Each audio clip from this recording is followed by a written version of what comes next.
옆 사람 한번 축복할까요? 예수님께서 당신을 위해 오셨습니다. 네. 네, 우리 일부는 어색하지 않지 않나요? 그렇죠? 네. 십자가라고 하는 시가 있습니다. 여러분 아실까요? 저도 잘 알진 못하는데 윤동주 유명한 분이죠. 이분이 쓴 십자가라는 시가 있는데 제가 한번 읽어보겠습니다. 쫓아오던 햇빛인데 지금 교회당 꼭대기 십자가에 걸렸습니다. 첨탑이 저렇게도 높은데 어떻게 올라갈 수 있을까요? 종소리도 들려오지 않는데 휘파람이나 불며 서성거리다가 괴로웠던 사나이 행복한 예수 그리스도에게처럼 십자가가 허락된다면 모가지를 들이우고 꽃처럼 피어나는 피를 얻어가는 하늘 밑에 조용히 흘리겠습니다. 한번 시간 되시면 한 번 더 읽어보시고요. 시 해석은 오늘 생략하겠습니다.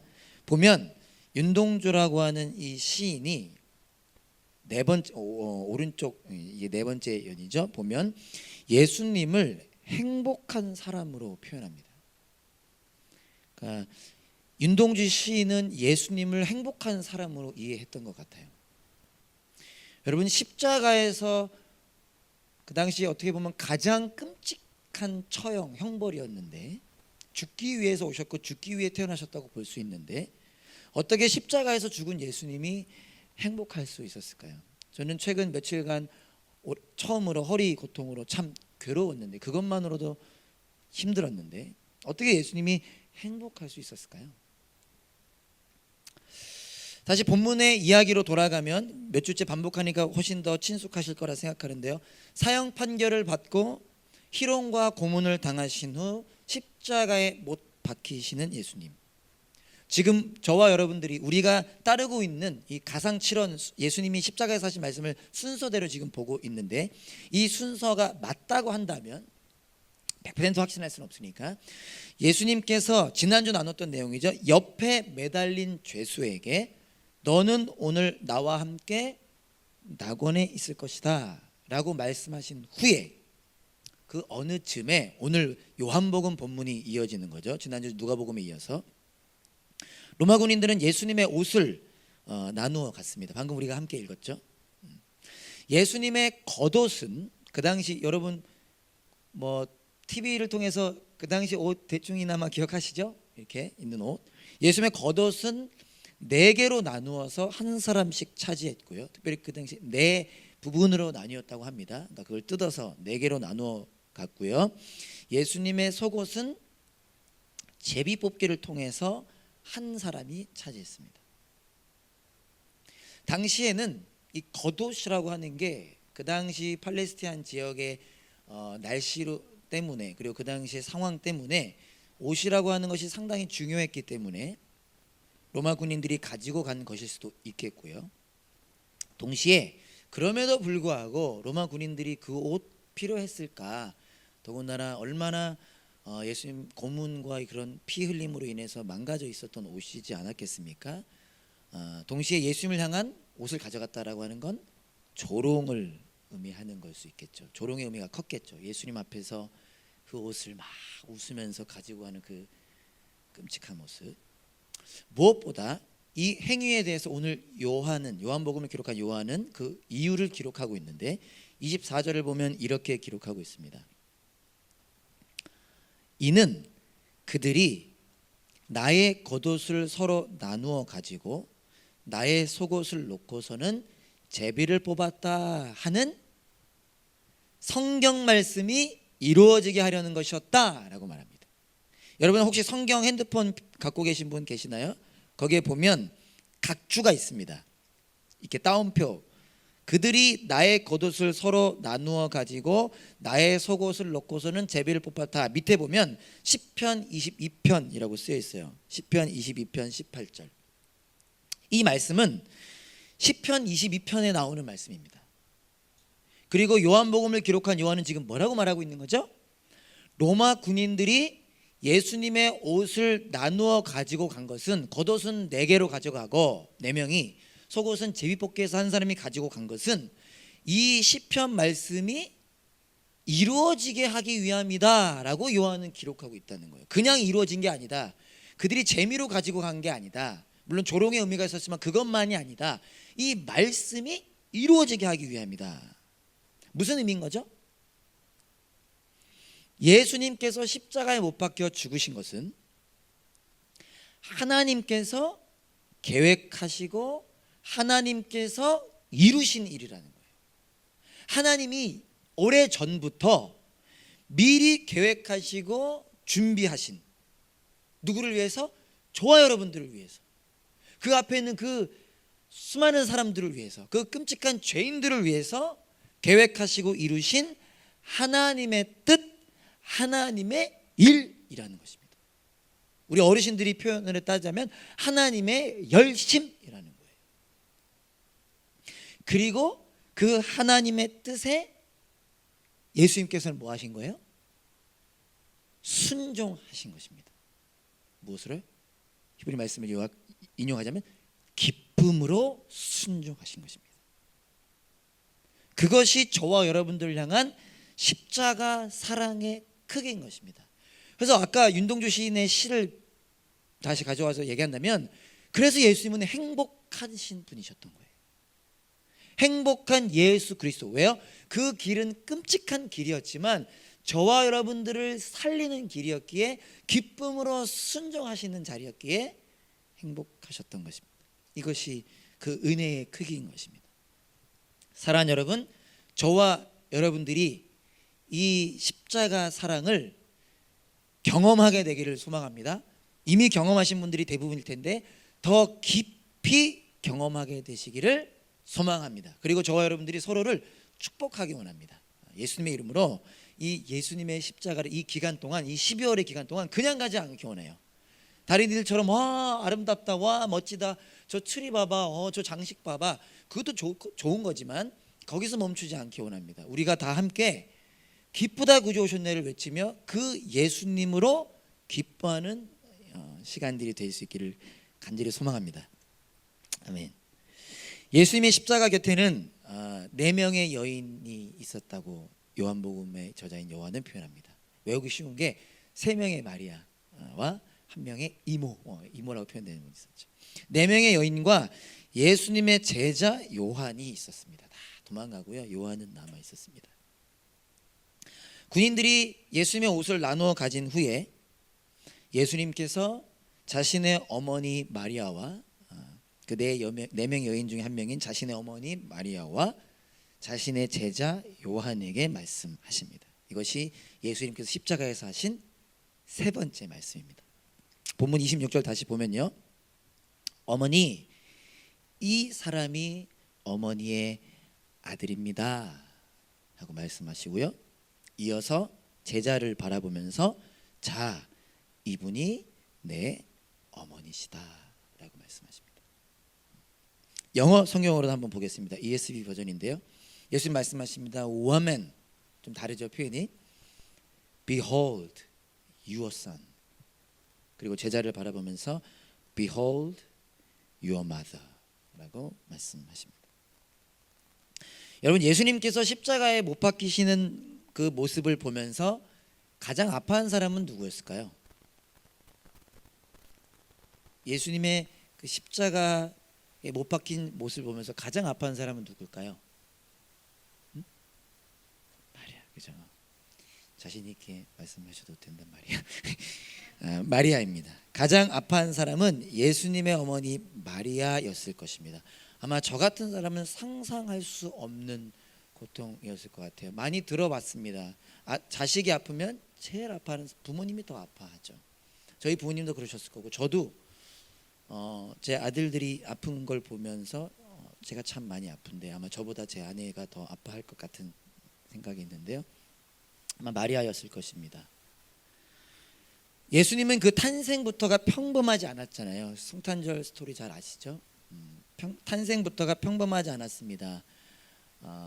목자들이 찾아오고 동방박사들이 찾아오고, 그걸 다 요셉과 마리아가 보지 않았습니까? 마리아는 예수님이 태어났을 때부터 예수님이 오신 이유를 들어서 알았고요, 어쩌면 예수님이 자라는 동안 예수님이 십자가에 못 박혀 죽으실 거라고 하는 그 죽음에 대해 계속 생각했을 것입니다. 그러나 그럼에도 불구하고 예수님이 막상 잡혀가시고 고문당하시고 끌려오셔서 십자가에 못 박혀 고통스러워하는 모습을 보며 어머니로서 얼마나 아프고 괴로웠겠습니까? 그런 마리아를 바라보면서 죽음을 앞둔 아들 예수님께서 말씀하시는 것입니다. 어머니, 이 사람이 어머니의 아들입니다 라고 말씀하시는 거죠. 어머니 마리아를 향한 아들 예수님의 위로와 사랑이 담겨 있다라고 말할 수 있겠죠. 예수님의 위로와 사랑이 나타나는 장면이라고 볼 수 있겠습니다. 이와 더불어 오늘 한 가지 더 우리가 주목하고자 하는 것은요, 이 장면, 예수님이 이 말씀에 나타나는 또 다른 내용이 있다는 것입니다. 그것이 무엇일까요? 사실 우리가 너무나 잘 알고 있고 우리가 너무나 많이 나눴던 내용이지만 또 떨리는 마음으로, 소망하는 마음으로 저와 여러분들의 마음에 울림이 있기를 바라는데요, 이 장면에 나타나는 또 다른 내용은 예수님께서 새로운 관계를 맺어 주고 계신다라는 것입니다. 그의 죽음을 통하여, 그의 십자가를 통하여 새로운 관계를 만들고 계신다라는 것입니다. 어떤 관계일까요? 전생들 바로 우리입니다. 오늘 본문 26절 전선생님 다시 한번 영어 성경으로 보여주시면요, 새 번역에는 어머니라고 되어 있는 게 영어 성경으로는요 woman이라고 되어 있어요. 그래서 개역개정 성경을 보면 여자여라고 합니다. 이게 좀 요한복음에 딱 두 번 마리아가 등장하고요, 이 장면이 두 번 다 예수님께서 여자여, 물을 포도주로 바꾼 장면에서 여자여라고 하는데요, 이게 한국말로 여자여 하면 좀 이상할 수 있어요. 엄마한테 여러분 여자여 해보신 분, 이거 이상하죠? 되게 이상하고 어색합니다. 근데 이 표현은 여자를 무시하는 말은 아니고요, 그렇다고 극존칭도 아니고 어머니에게 일반적으로 쓰는 표현도 아닙니다. 그러니까 엄밀히 말하면 왜 여자여라고 했을지 우리가 정확히 알 수는 없어요. 그런데 어떤 학자들은 이 부분을, 제가 책을 좀 여러 개 살펴봤는데 예수님께서 왜 어머니라고 하지 않고 woman, 여자여라고 했을까? 예수님께서 어머니를, 좀 이게 이해되실지 모르겠는데, 객관화 시킬 때 이 표현을 쓴 것이다라고 표현을 하기도 합니다. 다시 말해서 이 어머니 마리아를 어머니로 이렇게 표현하는 것이 아니라 자신의 제자로 포함할 때 쓰는 표현이라고도 말합니다. 꽤 많은 학자들이 그렇게 표현을 합니다. 좀 일리도 있고 도움도 되는 부분 같습니다. 정확히 알 수 없지만, 특별히 오늘 본문을 좀 해석한다고 할 때 그럴 수도 있고 아닐 수도 있지만, 중요한 것은 뭐냐면 지금 십자가에 매달린 예수님을 통해서 어떤 일이 일어나고 있는 거죠. 예수님의 어머니 마리아에게는 새로운 아들이 지금 생기고 있는 것입니다. 그리고 예수님의 제자 요한에게는 새로운 어머니가 생기고 있는 것입니다. 그러니까 학자들의 해석처럼 제자로 포함한다고 한다면 마리아라고 하는 제자와 요한이라고 하는 제자에게 그 전에는 경험하지 못했던 새로운 관계로 예수님께서 만들어 가신다는 거죠. 이전의 관계를 넘어서는 새로운 관계, 이전의 가족을 넘어서는, 포함하면서 넘어서는 새로운 가족. 어떤 가족이죠? 하늘 가족, 영적인 가족, 서로 사랑하는, 이전의 사랑을 뛰어넘는, 인간의 능력과 의지로 하는 사랑이 아닌 내 안에 계신 예수님으로 가능하게 되는 그 서로 사랑하는 관계로 만들어지고 있는 장면이라는 것입니다. 마태복음에 보면 예수님께서 무리들과 대화를 하고 계실 때, 예수님께서 유명해지셨잖아요. 수많은 사람들이 찾아왔는데 예수님의 어머니와 형제들이, 예수님 동생들이 있었죠, 예수님을 찾아오는 장면이 있습니다. 근데 사람들이 너무나 많이 모여서인지 그 어머니와 동생들이 예수님이 있는 곳으로 들어갈 수 없었던 것 같아요. 그래서 어떤 사람이 예수님께 와서 어머니와 형제들이 바깥에 서서 지금 기다리고 있다라고 이야기해 줍니다. 그러자 예수님께서 이렇게 말씀하세요. 누가 나의 어머니이며 누가 나의 형제들이냐? 오해하시면 안 되는 게, 그들을 모른 척했다라는 의미는 아니고 새로운 내용을 말씀해 주시기 위함이죠. 그러면서 49절에 보면 제자들을 그 옆에 있는 제자들을 가리키면서 이렇게 말씀하시죠. 보아라, 나의 어머니와 나의 형제들이다. 지금 이 사람들이 나의 어머니고 형제들이라는 거죠. 그러면서 말씀하십니다. 하늘에 계신 내 아버지의 뜻을 따라 사는 사람이 곧 내 형제요 자매요 어머니입니다. 다시 한번 강조합니다. 가족이 중요하지 않다는 게 아니에요. 가족 정말 중요합니다. 하나님의 계획하심이고요. 저와 여러분들을 통해 이 땅의 교회들을 통해 가족을 더 완전히 회복하시기 원합니다.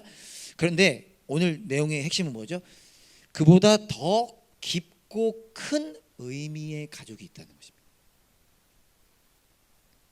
아까 얘기했던 것처럼 하늘 가족, 다르게 표현한다면 교회. 한 하나님을 아버지라 부르는.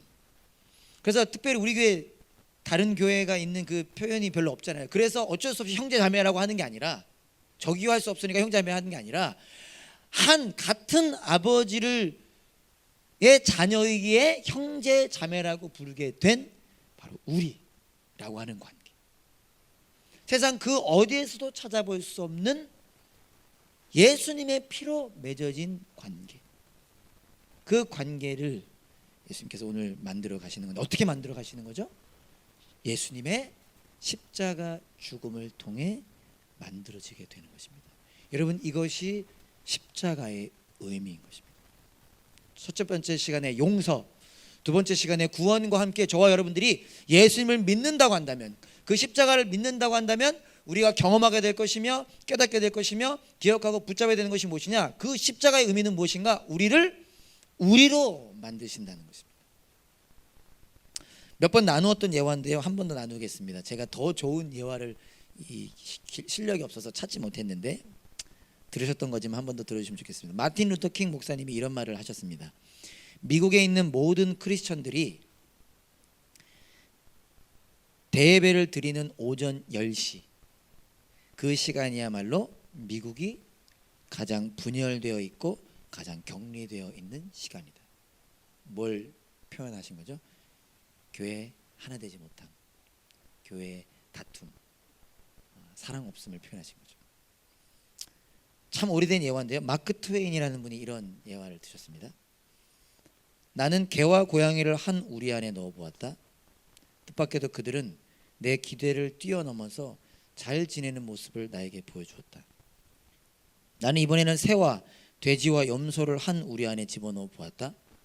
그들은 약간의 적응의 시간이 필요했지만 마침내 그들도 잘 어울릴 수가 있었다. 나는 이번에는 장로교인과 감리교인, 침례교인을 한 우리 안에 함께 있도록 했다. 그들은 결코 잘 지낼 수가 없었다. 가슴 아픈 이야기죠. 우리는 그렇지 않죠. 우리는 참 다양하잖아요, 그죠? 침례교 출신, 장로교 출신, 감리교 출신, 선교 출신 많은데 속은 모르겠지만 좋죠. 관계가 가장 어렵다고들 이야기합니다. 적당한 선이 필요하다고들 이야기해요.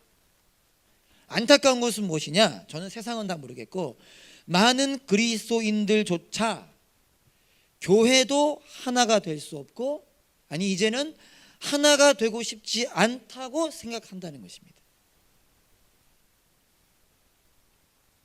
목사님, 하나 될 수 없어요. 하나 되고 싶지 않습니다. 적당하게 유지해야 되는 거죠. 여러분, 우리도 그렇게 생각하고 있을까요? 우리 담없는 교회도 그렇게 생각하고 있나요? 아니라고 말씀해 주셔야죠. 그래도 감사하게 우리 저 뒤에 있는 한 형제님이 아니라고 해주셨어요. 아니죠, 아닙니다. 그런데 성경은, 십자가는 오늘 저와 여러분들에게 말씀하시는 겁니다. 뭐라고 말씀하시냐? 예수님께서 당신의 죽음을 통해 무엇을 이루셨는가? 우리를 서로 사랑하는 관계, 우리를 하늘 가족 되게 하신다. 물론 제가 부족해서 이렇게 얘기하는데요, 물론 시간이 걸리죠. 한 번에 다 되는 건 아닐 수 있죠. 자라나듯이 예수 믿음이 적음과 크고가 있듯이 자라나면서 이루어지지만 중요한 건 무엇입니까? 반드시 우리는 서로 사랑하는 관계, 하늘 가족이 되게 하신다는 거예요.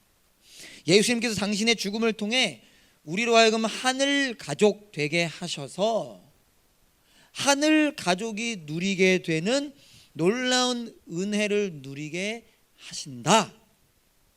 이게 지금 예수님께서 십자가에서 하시는 말씀이라는 것입니다. 여러분 믿으시나요?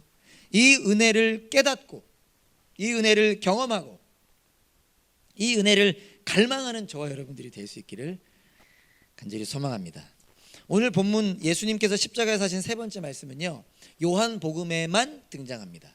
이게 공부하면 특별히 학자들은 그렇게 그런 부분에 되게 중요한 부분들이 있죠. 요한복음에만 등장해요. 예수님 오늘 본문에 요한을 뭐라고 표현하죠? 자기 스스로 뭐라고 표현하죠? 예수님께서 사랑하신 제자라고 표현합니다. 자기만 사랑한 건 아닌데 그 사랑을 강조하는 게 요한이잖아요. 예수님께서 사랑하신 제자라고 묘사되는 요한이 어떻게 보면 그 시간에 자기만 겪었잖아요. 다른 제자들 다 도망가고 요한만 있었잖아요. 자기만 겪었던 경험을 마태, 마가, 누가복음과 동일하게 예수님께서 십자가에서 하신 말씀을 언급하면서 요한은 가장 먼저 그리고 유일하게 이 내용을 표현하고 있습니다. 다른 데는 나타나지 않고요. 요한이 다른 것도 언급하면서 제일 먼저 이걸 이야기하고 있어요. 어머니, 당신의 아들입니다. 당신의 어머니다. 이 부분을 얘기하는데 그만큼 요한이 강조하고 있는 내용이라는 거죠. 이 내용을. 그러면서 흥미로운 것은 요한복음은 마태, 마가, 누가복음은 되게 비슷한데 요한만 좀 많이 차이가 나지 않습니까? 마찬가지로 이 가상 7원의 세 번째 말씀이 요한복음에만 나오는 것처럼 요한복음에만 등장하는 이와 관련된 다른 장면들, 다른 이야기들이 많다는 거예요. 특별히 서로 사랑하는 내용, 새로운 관계에 대한 내용, 하늘 가족에 대한 내용이 많이 등장합니다. 여기 요한복음에만 등장합니다. 그 가운데 두 가지 장면만, 우리에게 이미 너무나 익숙한 두 가지 장면만 잠깐 살펴보면서, 잠깐입니다, 살펴보면서 이 장면들의 내용을 기억하며 삶으로 살아낸 저와 여러분 되길 원합니다. 그래서 특별히 이 1부 예배는 모두가, 2부 예배하면서 꼭 우리 한 사람만이라도 이렇게 하거든요. 자신 없어. 한 사람만. 우리 모두가 오늘 이 두 장면 가운데 핵심만 잠깐 나눌 때 오늘부터 실천하며 살아가는 저와 여러분 될 수 있기를 소망합니다. 첫 번째 장면은요, 예수님께서 기도하시는 장면입니다. 예수님의 기도의 장면이에요. 요한복음 17장 1절부터 23절까지 다 읽지 않고 제가 부분 읽어볼 텐데 여러분 눈으로 마음으로 잘 따라와 주세요. 요한복음에만 등장하는 예수님의 기도하시는 장면입니다. 자, 읽어볼게요.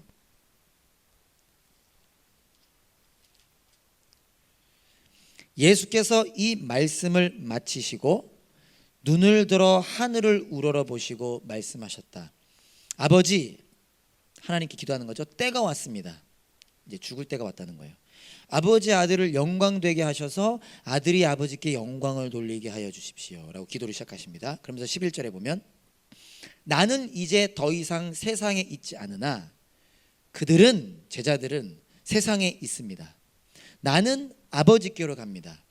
거룩하신 아버지, 아버지께서 내게 주신 아버지의 이름으로 그들을 지켜주셔서, 그러면서 뭐라고 기도하죠? 우리가, 여기서 우리는 하나님, 예수님, 성령님, 우리가 하나인 것 같이 그들도 하나가 되게 하여 주십시오. 첫 번째로는 제자들, 그리고 나가서 우리를 말하죠. 13절 읽어볼게요. 이제 나는 아버지께로 갑니다. 내가 세상에서 이것을 아뢰는 것은, 기도하면서 아까 이것은 뭐죠? 그들이 하나 되게 해달라는 거죠. 그러면서 뭐라고 하죠? 내 기쁨이 그들 속에 차고 넘치게 하려는 것입니다. 뭐가요? 내 기쁨이. 그러면서 20절 23절까지 또 읽어보겠습니다. 나는 이 사람들을 위해서만 빚는 것이 아니고 이 사람들의 말을 듣고 나를 믿는 사람들을 위해서 기도합니다. 그러니까 제자들만이 아니라 지금 담없는 교회, 우리 일부 예배드리는 우리를 위해서도 기도하신대요. 그때 죽기 전에 이미. 그러면서 뭐라고 하시죠? 아버지, 아버지께서 내 안에 계시고 내가 아버지 안에 있는 것과 같이 그들도 하나가 되어서 우리 안에 있게 하여 주십시오. 그래서 아버지께서 나를 보내셨다는 것을 뭐래요? 세상이 믿게 하여 주십시오. 나는 아버지께서 내게 주신 영광을 그들에게 주었습니다. 그것은 우리가 하나인 것 같이, 계속 반복하시죠? 그들도 하나가 되게 하려는 것입니다. 내가 그들 안에 있고 아버지께서 내 안에 계신 것은 그들이, 또 얘기하시죠? 완전히 하나가 되게 하려는 것입니다. 예수님께서 십자가에 못 박혀 죽으시기 전, 제자들과 마지막 식사를 하신 후 제자들에게 마지막 설교를 하시고 하나님께 기도하시는 장면입니다. 예수님의 마지막, 이 땅에서의 마지막 기도인 것인데요, 그 기도의 내용이 무엇입니까? 제자들이 하나가 되게 해주십시오. 그걸, 그리고 제가 반복을 많이 좋아하거든요. 제 가까이 있는 사람들은 너무 싫어요. 제가 할 때만 또 근데 예수님 배운 거예요. 계속 반복하시잖아요. 근데 그게 뭐야? 하나 되게 해달라. 예수님께서 제자들이 하나 되게 해달라고 마지막 순간에 계속해서 기도하시는 이유는 무엇일까요? 그만큼 놀랍고 중요한 일이기 때문입니다. 그만큼 우리에게 좋은 일이기 때문입니다. 하나가 되는 것은 첫 번째, 예수님 안에 거하게 되는 것이고요. 아이러니하게도 하나가 될 때 예수님 안에 거합니다. 예수님 안에 거함으로 함께 자라나게 되는 것이고요. 예수님 안에서 함께 자라나면서 예수님의 기쁨, 완전한 기쁨을 누리게 되는 것이기 때문입니다. 나아가서 하나로서 세상이 예수님을 보고 믿게 하기 때문입니다.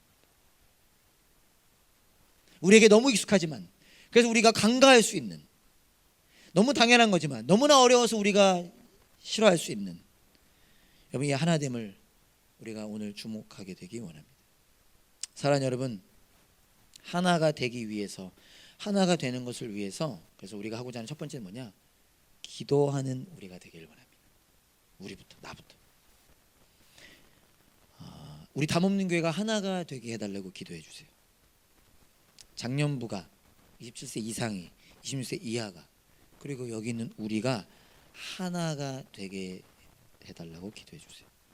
그리고 내가 먼저 기도하는 내가 되기를 소망합니다. 다른 사람 다 안 해도 내가 기도하는, 내가 먼저. 두 번째 장면은요, 세족식 장면입니다. 요한복음에만 등장하죠. 놀랍게 마태마가 누가복음에는 성찬식, 성만찬이 등장하는데 요한복음에는 성만찬을 생략하고 세족식을 기록합니다. 요한복음 13장 12절부터 15절까지만 읽어보겠습니다. 예수께서 제자들의 발을 씻겨주신 뒤에 옷을 입으시고 식탁에 다시 앉으셔서 그들에게 말씀하셨다. 내가 너에게 한 일을 알겠느냐? 너희가 나를 선생님 또는 주님이라고 부르는데 그것은 옳은 말이다. 내가 사실로 그러하다. 주이며 선생인 내가 너희의 발을 씻겨 주었으니 너희도 서로 남의 발을 씻겨 주어야 한다. 내가 너희에게 한 것과 같이 너희도 이렇게 하라고 내가 본을 보여준 것이다. 예수님께서 십자가에 못 박혀 죽으시기 전 제자들과 마지막 식사를 하신 후, 아까 시간으로 따지자면 마지막 설교와 기도 전에 예수님께서는 제자들의 발을 씻어 주셨습니다. 여러분, 예수님께서 제자들 발을 씻어 주신 의미가 뭔지는 알고 계시죠? 여러 의미가 있을 수 있지만 요약하자면 예수님의 십자가 죽음을 통해서 제자들을 깨끗하게 하신다는 의미가 있고요. 나아가서 그 제자들을 하나님의 자녀, 하나님의 가족이 되게 하신다는 의미가 있었습니다. 그게 세족식의 장면이죠. 내가 너희의 발을 씻어주지 않으면 너희 나와 관계가 없다 말씀하시잖아요. 당시에 스승이 제자의 발을 씻어준다는 것은 있을 수 없는 일이었어요. 있을 수 없었어요. 그 누구도 하지 않았던 일이에요. 그러니까 베드로가 할 수 없다고 하잖아요. 그런데 예수님께서 제자들의 발을 씻어주셨습니다. 무슨 의미가 담겨 있는 거죠? 예수님의 섬김을 통해 제자들이 깨끗해지고 하나가 된다라는 뜻입니다. 인자가 온 것은 섬김 받기 위함이 아니라 섬기려 왔고, 예수님의 섬김을 통해서 이 일이 이루어진다는 거예요. 그리고 십자가도 예수님의 섬김이라는 뜻입니다. 그 예수님이 말씀하십니다. 내가 너에게 한 것 같이 너희도 이렇게 하라고 내가 본을 보여준 거야 라고 말씀하십니다. 그렇게까지 강조하시는 거죠. 그러니까 제자들이 서로 발을 씻겨주기를 원하셨던 겁니다. 사랑하는 여러분, 하나가 되기 위해서, 하나가 되는 것을 위해서는 섬겨야 합니다. 그리고 누군가가 먼저 섬겨야 돼요. 유치한 걸 수 있지만 예배를 섬겨주는 분들이 일찍 오셔서 섬겨주시니까 우리가 예배를 드리게 되는 거예요. 지금 보이지 않는 곳에서 크리스마스 예배를 준비해 주시니까, 섬겨주시니까 크리스마스 예배가 있는 거예요. 그리고 그 시간들을 통해 일하시는 이는 하나님이시지만 그 시간들을 통해 한 영혼 한 영혼이 예수님 만나 믿게 되는 것입니다. 여러분들도 그걸 경험한 거 아니세요? 아닌 분들도 간혹 계실 수 있지만 누군가의 섬김, 누군가의 눈물, 누군가의 희생을 통해서 여러분이 지금 이 자리에 와 있는 거잖아요. 그 일을 저와 여러분들이 하기를 원하는 것입니다. 먼저 섬기는 우리가 되기 원합니다.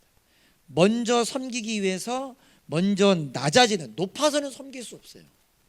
먼저 낮아지는 우리가 되기 원합니다. 나의 힘으로 할 수 없어요. 다 경험해 보시죠. 나의 힘으로, 나의 의지로, 나의 결단으로 섬길 수 없습니다. 예수님의 은혜를 경험하고 그 은혜에 반응할 때, 예수님의 십자가에 반응할 때 우리는 섬길 수 있습니다. 그럴 때 하나가 되어 가는구나, 하나가 될 수 있구나, 우리 교회가 하나이구나를 경험하게 될 것입니다. 그 은혜를 갈망하고 그 은혜를 경험하는 저와 여러분 될 수 있기를 간절히 소망합니다.